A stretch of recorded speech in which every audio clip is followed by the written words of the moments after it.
Am I the asshole for letting my pregnant daughter move in with me, even though my girlfriend doesn't want her to? I, 40 mem, have an 18-year-old daughter with my ex-wife, call her Maddie.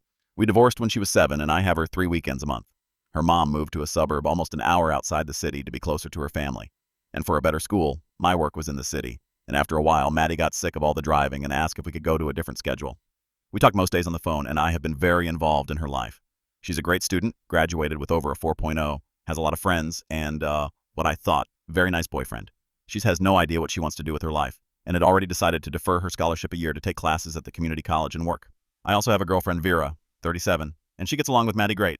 We've been together about 2 years, and she just moved into my house a few months ago. Edit, her told roommate got married and she couldn't afford rent alone. We'd been together almost 2 years, and I was considering proposing, so it seemed like a good idea after she couldn't find another place. She pays the electric and water bills, but my house is paid off, so I just pay taxes, insurance, and the other utilities. And it's been great. I didn't really date much the past few years between Maddie and work, so it's nice having someone always around. Vera doesn't want kids of her own, and I don't want any more, so it's been great. So for all that, Maddie is pregnant, and her mom has kicked her out. Her boyfriend has another year left of nursing school and lives in a college apartment with roommates. She is, of course, staying here for now and found out late. She's due in January. She and her boyfriend went over the options and decided to keep the baby. She told me very meekly and asked if she could stay. I told her, of course, she knows this is disappointing, but she'll never stop being my baby, and if this is what's going to happen, I'm here to support her within reason. As in, I'm fine babysitting if she has work or class, and she will keep working and going to school. But I'm not babysitting for her to party or hang out with friends. If the boyfriend bails, which I was as kind as I could be but told her happens even with the nicest boys, she would need to file child support, and I would give her grace before and after birth. But when she's recovered, she'll go back to doing chores on top of baby ones. I told her and the boyfriend to sleep on it, and they did, and came back with actual thoughtful responses. And even a budget goal that I found impressive.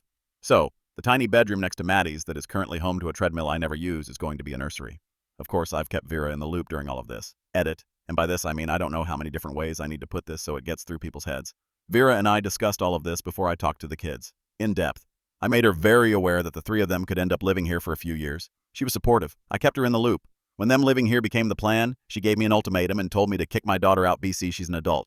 I told her I wouldn't do that. She is still here and making everyone uncomfortable. And she seemed really understanding until I told her the plan. She got upset and said if she wanted to raise a baby, she'd have one of her own.